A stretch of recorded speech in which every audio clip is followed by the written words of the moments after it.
thank you very much for those who are joining today. I am with Sonja Nisson from Valuable Content. Sonja runs is it a new business? Would you qualify that? The School of Content? Yeah. Okay, so the School of Valuable Content, which is a monthly writing group for content people, basically, which is not me. I struggle with writing my content. I do. I mean, that's why Emily's really nice for that. Is like she can make sense of what's in my head, and I can talk to Emily, and she makes sense of it, and that's amazing. That's the best thing ever. But so today, Sonja, I guess we're going to go for a 20 minutes talk where you will talk to us about how we can create content that reach people. Yeah, all good. Yeah? Should I leave that to you? Yeah, I can do that. Shall I share my screen? Yes, please go for it. And then I will take the questions. So everybody, if you have any questions or if you want to react, please feel free to react in the chat. And then Emily and I will deal with the questions, and we have 10 minutes Q&A at the end.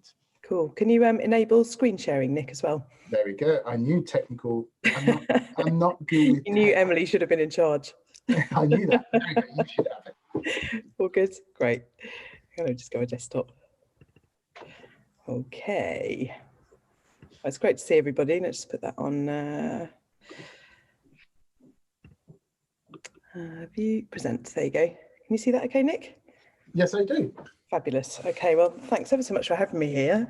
First time in the virtual world with you, but not the first time overall. It was great doing the face-to-face stuff. What I was going to talk about today is something that's kind of intrigued me, I guess, for my entire career, which is getting quite long now. And the question really is almost bigger than content, but is definitely aligned to that. And it's, you know, how do you get your message across in a way that connects with people, that resonates, you know, and therefore drives the action that you want for your business? So, you know, I would imagine that most people on the call are a bit like me. You know, they run a small business, they market a small business.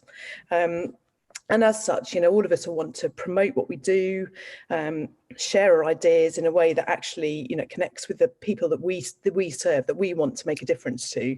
And if we do that, if we can get stuff that's, you know, goes in, that lands with them, then, you know, the chances are we're going to get more inquiries, you know, more recommendations from people, more opportunities for our business, and more sales, and therefore we're going to thrive.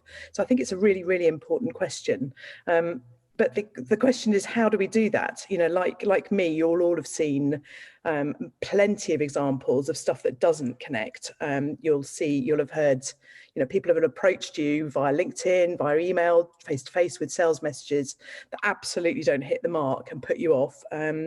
You'll probably have seen examples, hopefully you won't have created websites that really don't land with people. Therefore, you know, you've spent a whole load of time and investment in them, and with no results.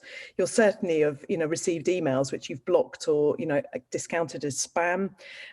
Perhaps you've written blog articles, you know, that you put a load of effort in, but just really haven't connected. They've confused people and lost them, and therefore, you know, haven't got that message across in the way that you want.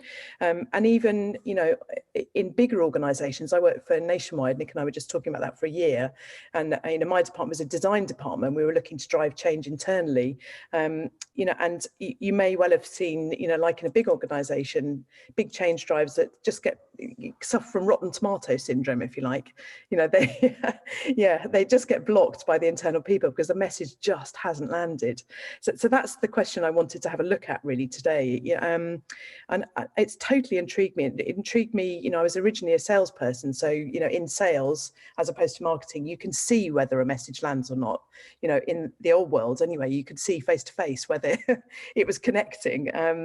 You know, and again, in my, you know, 20 years of valuable content, you know, in content worlds and in writing worlds, you know, there's plenty of examples of when it does or doesn't connect. But I think it almost goes wider than that as well. And, you know, I'm a bit left-leaning, Nick, and I'm fascinated by the fact that a liberal message isn't landing at the moment as well. So, you know, we're talking business here, but I think you can extrapolate it perhaps a bit wider.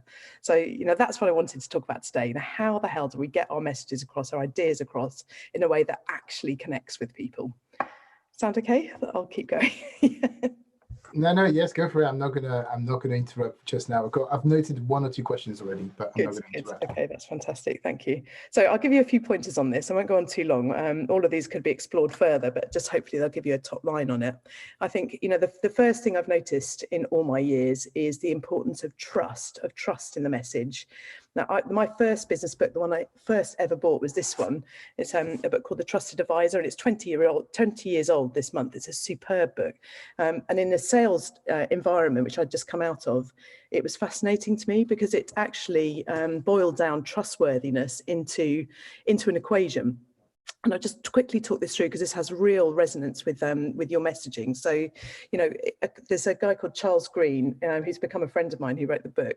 And he says that trustworthiness is a combination of credibility, that's, trust in your expertise, your ability to actually do the job. This is a very logical thing, that people can weigh up. It's also involves reliability, which is people's trust in your ability to do what you say you do when you'll do it. And those, again, very logical things. But interestingly, it also involves intimacy. Now, intimacy is a really weird word in our business world in a lot of ways, but I think it's hugely important. So trustworthiness, a combination of credibility, reliability, and intimacy. And by intimacy, what Charles Green means is humanity, that's that human element, that in a sales world, it would be the trust that, they can take a risk with you, that they like doing business with you, that they see you as a human that they can connect with. So, on the top line of that equation, you can see there's a combination of factors. Now, if you applied that to your website, for example, that's really interesting. Because, I think the traditional view of websites is you've got to show that you're credible. You've got to bang on about your expertise until you're blue in the face. The reliability, perhaps, that's more difficult in a website point of view, but it's about showing up. If you had a blog that was way, like a ghost town, hadn't been updated for years, you wouldn't have been seen as particularly reliable on that front. And intimacy is the important thing. It's about showing up as real people, real humans, and that's going to build trust in you and your message. But the bottom line is the most important one, because all of that can be destroyed by self-orientation. So it doesn't matter about your credibility, reliability, your ability to show up as a good human. If you're self-oriented and not other focused, not focused on the person in front of you, then all of that trust is destroyed. And I think that's absolutely fascinating. And when it comes to messaging, I think it's something a lot of us get wrong. The credibility factor, there's some mythology in business that says, makes us feel like we should behave in that way. But actually, it's the human factor, those emotional factors, intimacy, and being a good, other focused, customer focused person that's going to get you an awful lot further. So, I definitely recommend that Trusted Advisor book. The new version is brilliant, but that equation is the thing that stuck with me most. So that's the first thing. If you want your message to connect, think about trust, not just the logical factors, but the emotional factors in the message that you put across. So that's number one. And I think building on that, again, I'm going through this as like a book club for Sonja's favourite books ever, but David Meerman Scott wrote a book called The New Rules of Marketing and PR, and I think it's in his 8th edition now. It's probably the second book I bought from sales into marketing. But this quote, I think, just sums up everything in terms of messaging that connects or doesn't. And he says, quite directly, nobody cares about your products and your services except you. What people care about are themselves and solving their problems, solving their challenges. And again, I think if we can all get that quote, I literally, in our courses, we put it up on the wall in the old world, into our heads, then we're going to start thinking about messaging in a different way. Because as business owners, we all get so wrapped up, in our products and our services and our businesses. But we have to remember that our customers really don't care as much. What they care about is themselves and their problems. So we have to start there.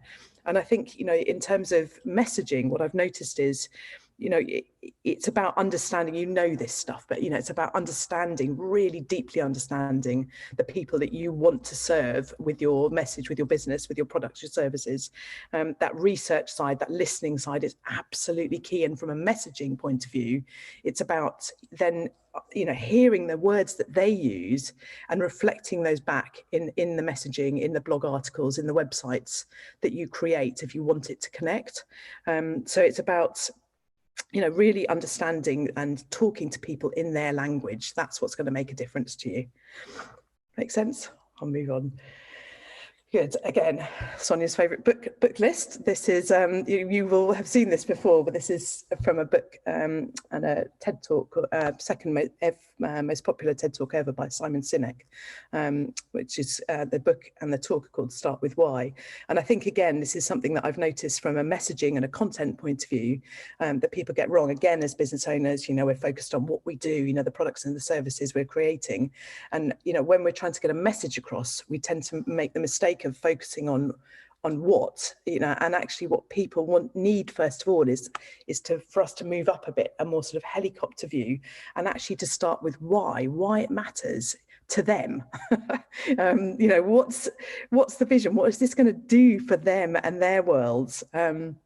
We have to raise ourselves up and out of the day-to-day minutiae of our business and start with the why. And I think again, I read a lot, I read a lot politically, economically at the moment.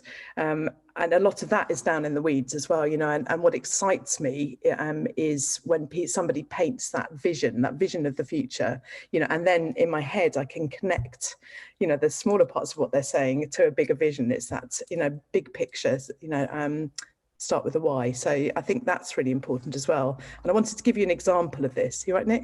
Yeah, I was going to interject because the why is something we've thought for a very long time in Cookies, and we've been there for 10 years.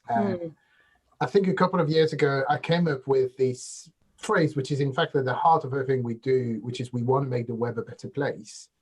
Nice. And that's exactly what we do and how we feel about the web as a platform and a web, like whether that's from accessibility or performance or the way people like use the website and the apps that we create. Yeah. And I've been told by certain people in the company that was too much of a cheesy phrase.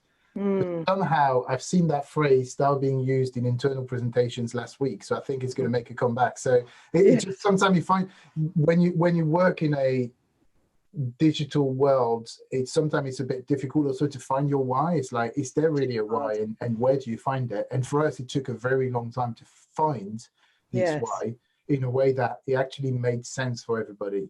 Yeah, so that was very, very a difficult part. And actually the why is this one, because as soon as that phrase was coined in the company 2 years ago, it kind of stayed, but it was never used externally. And I think it will now be because it's really what we do. So sorry, I've interjected here, but I love that, Nick. That's really good. It's hard to find the words sometimes, but the sentiment of that is absolutely bang on, I reckon. So a nice one on that. Yeah, thank you. Okay, I am going to get political now. This is an interesting one, but when I was at Nationwide, I ran the content design team there, and they did this brilliant talk. I mean, honestly, it was so bang on. They looked at, what is content design, and could it have saved, depending on your political perspective, could it have saved Brexit or changed the course of Brexit? So they looked at, from a content perspective, the different language that was used on the two sides of the debate. We looked at, the vote leave language and analysed that from a content design point of view. Interestingly, the language used has a reading age of, in the Leave campaign, had a reading age of about 8 to 9, whereas the language in the Remain campaign had a reading age of about 13 to 14. Now, that sounds like the Remain side, or the Leave side was dumbing down. Not at all, because that's, the reading age is really important to make sure that the majority of people can understand it. And so, Vote Leave connected with more people, partly because of that, but also because of the type of language that they use. I mean, it's so simple, so positive, so active. And you look at that and you look at the, the poster was put by, which is a beautiful poster, but what are they saying, from a Remain point of view, and even the two sets of language, Leave, Remain, nobody says Remain, would it have been better if we'd said stay? Then that's more active, more actionable. So I think, thinking of the language itself, and actually, the from a research point of view, Vote Leave, did a lot of things right. They understood the language that was being used by their audience. The Remain sides, maybe not so much, and it's a very a logical message, whereas Vote Leaves is very emotional. So I think there's a lot that sort of more liberal campaigns can do, to learn from the elements of content design that we know, and make their message stick further. But this applies to business as well, about the language you use. And do you think it could be because Vote Leave had to, there were not the winners originally. The other ones were typically everybody thought that Remain would leave at the very beginning, basically. Therefore, they were more like the company that's a bit complacent in his marketing message, where they're like trying to be these kind of like idealistic view. Like it's basically got these fluffy marketing, where the other ones, Vote Leave was more like the starter plan, like the outsider that had to prove itself, and they had to go straight to the point of like, no, don't use those guys, use mine, kind of thing. That's the way. Yeah, when I see those two images, certainly kind of like the right one could be like an advert for Microsoft, and the left one could be the advert for Apple, like a long time. Yes, very much so. Maybe that's the way that everything got wrong. Yes, maybe so, and maybe a bit of hubris, and just I mean, but it's simplifying is not dumbing down. It is not, using positive, active language, not getting wrapped up in our language, our logical stuff that we use, but looking at and researching the language that our audience uses, whether in politics or in business, will make a huge difference to whether things are going to land or not. We'll get away from politics, although maybe not, if we start thinking about Trump in this context. But, I think, one thing that, again, as business owners, especially in our sort of creative industries, is that, we constantly want to recreate and do new things. But actually, if we can find that message, like you have, Nick, in terms of, the why message that you talked about, the important thing to do is to say it again and again and again, not always in the same way, but in different ways. And I think, having that message at the heart of what you do, it sounds almost too simple to be, valuable to you, but you'll be able to demonstrate that. It's kind of a show, don't tell situation through the customer stories that you tell, through the different ways that you get the message across, not just in the written word, but, I'm a massive fan of visualizing a simple message. There's huge power in that. There's any designers on the call that'll be music to their ears. But, I think when Sharon and I were running valuable content, one of the things that hit home most when we were trying to get that, message across was a map that we used. It was a visual map, showing people of, how to get from not so valuable to extremely valuable with all the leads they want coming in. We visualize the journey. So, saying it again, saying it in different ways, not feeling embarrassed about repeating it, is a really important message, I think, if you're going to get your message heard and for it to connect. Again, this was a mantra that Sharon and I came up with at Valuable Content, but I think it sort of sums it up again from a messaging point of view. It's a good mantra to hold, and test the messages that you've got. And it goes like this, help, don't sell, talk, don't yell, and show, don't tell. So if you want your message to connect, like David Meerman Scott said, at the start, it's about, and Charles Green and the Trusted Advisor, it's about not selling so hard, but helping, understanding, solving the challenges of your customers, talking in their language, not yelling sales messages at them again, but talking in the language that they use, emotionally and not just logically. And again, as he said, showing, not telling. So, demonstrating the power of the ideas that we've got, through stories, through customer stories, and through that sort of repetition again and again. So that's all I had, really. This is summing up. I could say so much more in each of these, but this is my sort of summary of it, really, Nick, would be, how do you get your message across in a way that connects? If you've got the message at the heart of your business, but this works, equally for even just one blog post, that you're putting forward. Remember that trust is both logical and emotionally. So when you want your message to get across, don't do like, the Remain side, employ emotion and facts. Don't just focus on facts alone, because that's not going to turn people onto your message. Absolutely focus on the receiver of the message, our customers, who those we want it, and really understand them and reflect their needs and their language. I think, I love that phrase, listen if you want to be heard. It all comes, the best messaging that we've created, Sharon and I in Valuable Content, my business now, always comes from listening to what other people say, and be able to reflect that back, through the messaging. It's a hugely important part of the process. Like Simon Sinek says, start with the why, communicate nirvana. What is it that you want to do other than make profit in your business? What's the bigger picture for the message? Don't worry about dumbing down. Simple, positive, active words will work for you. And repeat again and again and again. I think, we don't have to be perfect. The messages, especially now in our COVID world that have cut through for me. If you think about LinkedIn posts and stuff as well, you know, they haven't necessarily been perfectly written or, you know, beautifully crafted, but they've got the sort of real humanity and the passion across, you know, that people genuinely believe what they say. They're writing from the heart, and that's what connects with me. And I think, you know, like a good developer like you in your business, Nick, you know, we can use, we can get ideas from agile worlds, you know, yeah, do all you can to create a message that you think will connect, but then test it, you know, and ask people and listen, learn, refine, and keep going. And you will find, you know, the message at the heart of all you do that really connects with people if you take those lessons into account. Thank you. Thank you very much. I mean, as you know, and you've been part of the the Smart Cookies in-person events. I'm a huge fan of you and what you do and the way you communicate, and in every shape or form, like whether that's the map I see behind you, whether that's your book, whether that's like your blogs and your LinkedIn messages. I'm a huge fan, and I think that kind of summarizes what I see on the day-to-day of what you do and how you communicate is a very good summary of all that. Oh, I do have, so we've got a few questions here, but I do have, I'm going to go first because I do have, I think, one or two questions of myself. So the first one, which is no question, is more because this is a Sonja book club, I'm going to add the Nick book club onto that one, which I think, I don't know if you heard that book called the They Ask You Answer. Oh, I love that book. Yeah. So it's a fantastic book that kind of like goes into the heart of that here, and it's like create the content for people asking questions. Yes. Really enjoyed that one. But more importantly, I think the two questions I had, and they may interlink, so I will ask them both, but you can answer them separately. I think the first one would be, what does connecting means?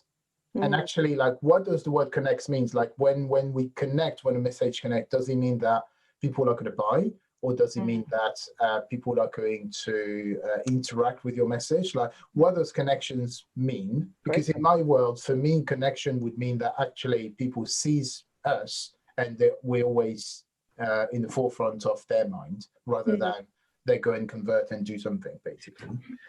And the second one, which I think is linked, we've all seen, especially in the past 2 years, the rise of the LinkedIn message mechanics. There could be a parallel here between the clickbait title kind of thing, and certainly in my LinkedIn field, I can see a trend in like a lot of the messages kind of looking the same and kind of like being a bit fishy sometimes for comments and all that. But where do we sit here? Because clearly it works. Like those messages get engagements, they get comments, they get everything. But at the same time, we know that there is a mechanic here being used. And I still don't know where I sit, or like, should I jump on the bandwagon and do these kind of things? Or do I actually stay away because this is not truly me? Do you have an answer on that? Sorry. Good questions. Okay, there's some biggies. So what does connection mean? Thanks, Nick, for that. I think that's a brilliant question. I mean, it basically means it's in line with your particular goals. So, you know, we're talking about messaging, you know, that's a very big, you know, we could go into what does message mean, but for example, you know, if connection from a website point of view, you know, that's a different question to connection from a blog article point of view. So what is your goal for it? You know, connection means, you know, that you have sparked some, you know, so emotional resonance in the person who's reading it enough that they go on the journey with you and take the action that, you know, you would like for them to do, if you like. So, you know, again, in the writing club that we're running, we've got an exercise where we help people give feedback on other people's blog posts to see whether it's connecting or not. And it's a very simple one. I mean, what we do is we get people to read the blog post and note down where they get the feels, if you like, where they feel, you know, their heartbeat increasing slightly, you know, that some sort of spark of emotion is resonated by that blog post, and consequently also where it's completely lost somebody. So you don't have to be an expert writer to be able to do that. You just have to read and feel, you know, what connects, what doesn't, you know. So there's a physical reaction you get, you know, if you read something and it connects, you know. From a blog post point of view, the result that you want from that is that they take note, that they sign up to your, newsletter list, that they pass that blog post on to somebody else, that they, it really depends on what you're talking about here and the goals for it.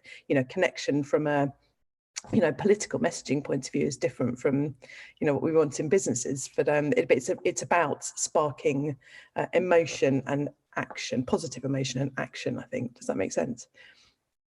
Yeah, good. So question number 2, which is also a biggie, the link mechanics. I mean, the clickbait stuff, I love that question. I think it's brilliant. But, I think it's around integrity, Nick. I question whether they do work long term, because I know that, maybe if it works and sucks me in one time, but then somebody does it again and again and again, they've absolutely lost me, so it's counterproductive. So from a long-term perspective, and does this work for you? I really question that in terms of building long-term relationships and trust, which is what we want for our businesses. But it's down to your own integrity, I think, on that one. I hear what you say, and it sounds like, that's just not you. I know you well enough to know that you'd feel like you're gaming people, and that doesn't feel right. And I think you have to go with your own personal sort of your authentic integrity, really, in terms of what they do.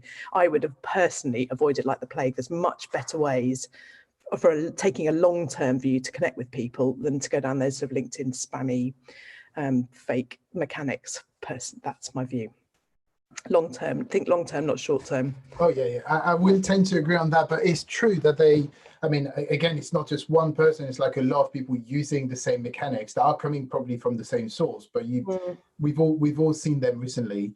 Yeah. So I'm going to move to, we've got a couple of questions coming from people on the chat. So I'm going to move one by one to those questions. Got Liz asking, what would you say is the ideal reading age for longer form of business communications? Oh, that's a good question. I'd have to ask my content design team for, real, but it's much lower than you think. So at Nationwide, for example, with this new version of the website, we managed to get it down to a reading age of 9, and which is ideal. I can send you some information on this. I'll put it in the well, I can send it back to you, and you can past it. Yeah, we will have a blog post, and those videos will be available on YouTube, so we can. Yeah, no, I put it on, but it's way lower than you'd think. Yeah, and that's not a bad thing. That's not dumbing down. That's just making sure that messages are, understood and connecting. Yeah. Cool. Yeah. The second one is, so what's the best way, and that's Emily here, so what's the best way to build credibility in guest posting? So you're not in charge of the platform, it's a guest post. Is there anything else that you can do outside of content creation alone to build that credibility? Well, it's a brilliant thing to do. Because it in itself, it builds credibility, because you've been given that trust by somebody else. But it depends who you choose. Obviously, you want to be go for trusted sources, to reflect your message. But what was the question, Nick? So is guest posting the best way to build credibility? Sorry, I got that question wrong. Fantastic way. Yeah, it's a fantastic way to build credibility, and to widen your network itself. The fact that I'm here, this is like guest posting in verbal format, isn't it, for you? But is you for some reason think that I'm worth listening to, and that's a stamp of credibility for me, and I really I'm really grateful for that. But also you have a different network than bigger, wider network probably than I do myself. So again, it just gets me and my message wider. So Emily, I would absolutely go for the guest posting side, and again, it's another test of your message as well, isn't it? In a different space that's not yours, you'll learn from that. But yeah, then make sure you pick it carefully so it's your kind of audience, your kind of people. But yes, do that. Cool. And it's a great way to build credibility. And we've got one last question, I think, or unless there's another one coming up. But yeah, we've got one last question, which is, and I think that was interesting because we were talking about it at the very beginning. So my thoughts are everywhere, and Emily knows that now, but I will move from one thing to another very quickly, and I will use a lot of swear words, and I'm not to be trusted around content, basically, because my content is completely all over the place. But I guess the question that we had here is, do you think it's possible to create the right content without hiring a professional if you don't have the expertise that you have? I absolutely 100% do think it's possible. It's down to whether you want to or not. Now, Nick, I would question that what you just said in terms of your content's all over the place, because, you know, I watched the talk you did was it a couple of weeks ago or last week? I'm losing track of time. You know, that is content in its own right. You know, that's content delivery through the form of, you know, the slides. It was brilliant. You know, you got a really, really clear way of delivering that. It was a clear message. You know, I absolutely got it. So, you know, that is a format that you excel in. So don't think you're bad at content. You know, maybe that from a writing side, it's not where you feel comfortable, but even from a writing side, everybody can learn to write, you know, to write in a way that connects with people. You know, there are tips and tricks that make it much easier. There's formats and structuring and, you know, an understanding of, you know, what you can do, but it's up to you, you know. Yes. So yes, I genuinely do think that anybody can learn to create content that is valuable, that connects with people, but it's down to your personal desire to do that, and often it's about finding the format that suits you, you know. I think the format is a big one. Yeah, the format is when we talk about content, it's like, I think we tend to think about content in words, and yes, the format is completely it has to be like taken into account, which is not all content is written words. No. But because it's the Nick and Sonja book club, Everybody Writes is also a fantastic book on that, on how to get your, like, how to start writing a bit better, I would say. I've read it. I struggle to put it in practice, but I've read it. I've done the most. Just say the word. If you ever want to go down that route and you want some assistance, I'd be so happy to help you, because I know you could do it. But you've got a lot of things to do, and you've also got Emily now, who's doing a fantastic job for you. So oh yes, yeah. If you ever want to, just shout. And I'm going to take one last question because we're slightly over, and I know that it was meant to be a breakfast session. So, what is the most important foundational piece of content a business should create? And that's from Rin. Who's that, from Rin? Yes. Oh, hi, Rin. That's cool. That's what a fantastic question. The most foundational piece of content you can create. Gosh, that's such a good question. Do you know, I think it's not the easiest piece of content you can create, but it's probably the most helpful thing you can ever do would be to create a manifesto for the business itself. So, you know, to formalize the question that you're answering, you know, through all of the content, you know, that you create, and then to structure the beliefs that you have behind it, you know, the things that you know matter in terms of solving that question, and turn that into an outward facing manifesto for your business. In all the work that I've done over the years, you know, all the websites we've created, all the content we've created, that's been the most impactful content in terms of, you know, the difference it's made to the business internally and externally at any point. So I would say create a manifesto that sets out really clearly and beautifully the beliefs behind why you do what you do and how you do it.